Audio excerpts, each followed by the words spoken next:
वहीं मैं रहूंगा, जहां ले चलोगे वहीं मैं चलूंगा। हे गोविंद, जहां ले चलना चाहो वहीं चलेंगे। 7 दिन में सुदामा को फर्क नहीं पड़ा। क्यों? क्योंकि भगवान जो करेगा अच्छा करेगा। सुदामा 8वें दिन मांगने निकले, घर भगवान ने सोच लिया ये ऐसा ब्राह्मण है ना, ये शिकायत नहीं करेगा हमसे। और जब हम भगवान से शिकायत नहीं करते और भगवान ये परीक्षा लेता है कि देखते हैं कब आपकी वाणी बदलती है। माई लोग थोड़ा जगह बनाए रखो, हमारी माताएं खड़ी हैं, सब लोग थोड़ा थोड़ा जगह बना लो भैया। भगवान परीक्षा लेता है कि तुम्हारी वाणी में दोष न आ जाए। सुदामा को दोष नहीं आया तो भगवान को चिंता हो गई। 8वें दिन सुदामा मांगने निकले तो भगवान स्वयं ब्राह्मण बन के सुदामा के घर पहुंच गए। पुकार लगाई और भिक्षाम देहि। सुशीला आई, बाहर देखा महाराज खड़े हैं। विप्रवर क्या दे सकती हूं आपको? कहा देवी भिक्षा चाहिए। रोने लगी, कहा भिक्षा के लिए हम ब्राह्मण को तो वापस नहीं करते। जानते हैं 7 दिन से घर में एक दाना नहीं। 4 पुत्र उठ नहीं पा रहे हैं, लेटे के लेटे। 7 दिन से मेरे पतिदेव भिक्षा मांगने जाते हैं, एक दाना नहीं मिला। क्या दे दें आपको? आज मन कर रहा था आपको कुछ दे देते।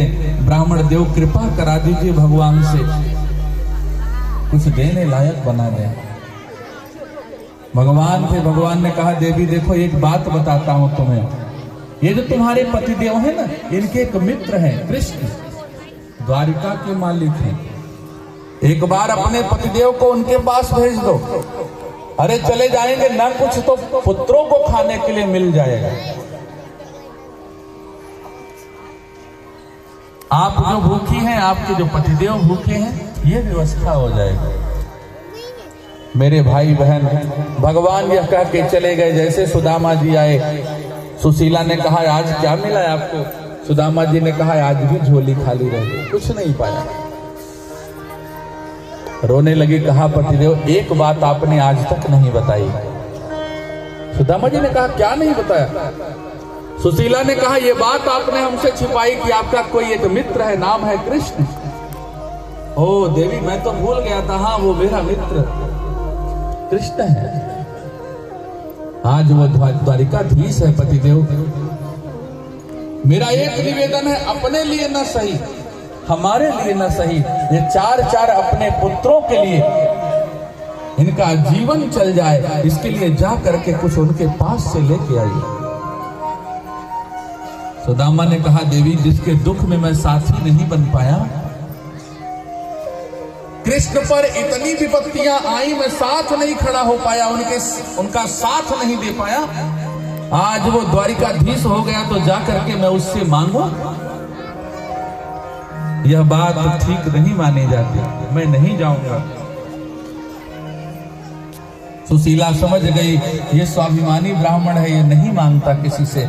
कहा अच्छा एक बात बताइए, मैंने सुना है कि कृष्ण भगवान हैं। सुदामा जी ने कहा हाँ भगवान है कृष्ण।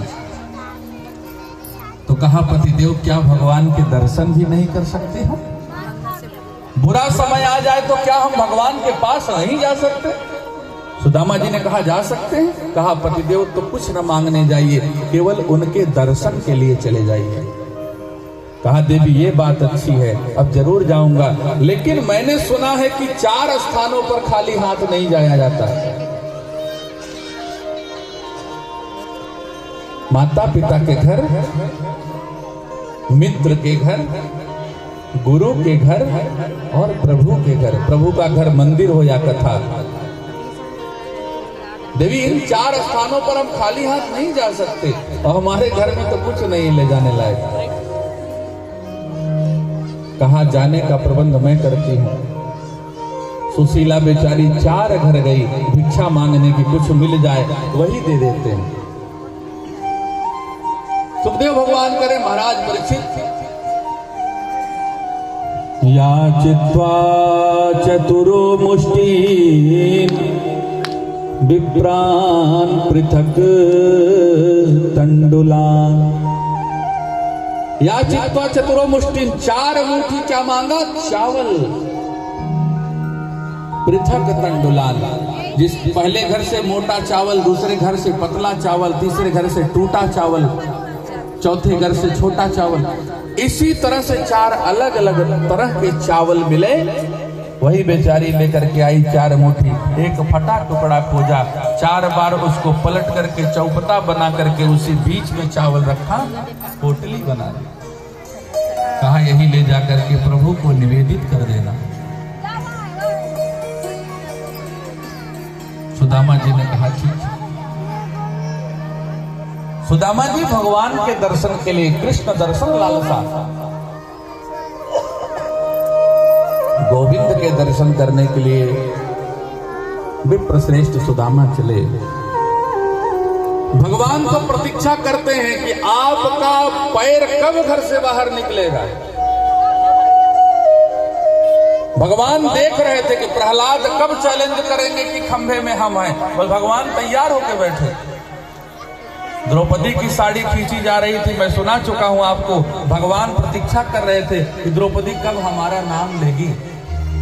जैसे द्रौपदी ने नाम लिया, भगवान पहुंच गए। भगवान केवल इतना कहता है कि मेरे रास्ते पर पैर रख करके तो देख, दुनिया के सामने अगर तेरे मार्ग न खोल दूं तो कहना।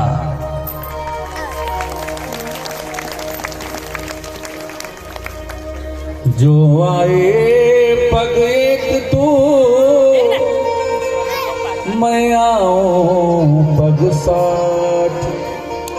एक पैर निकाल करके घर से बाहर देखो भगवान के नाम पर, भगवान कहते मैं 60 पैर चल के आता हूं।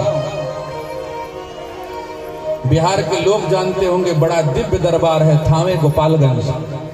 कितने लोग जानते हैं? थोड़ा हाथ उठा के बताएं। हाँ, थावे वाली महाराज। एक रहसु नीची जाति का व्यक्ति राजा ने चैलेंज कर दिया। कहा रहसु सुना है बहुत बड़े भगत हो गए हो,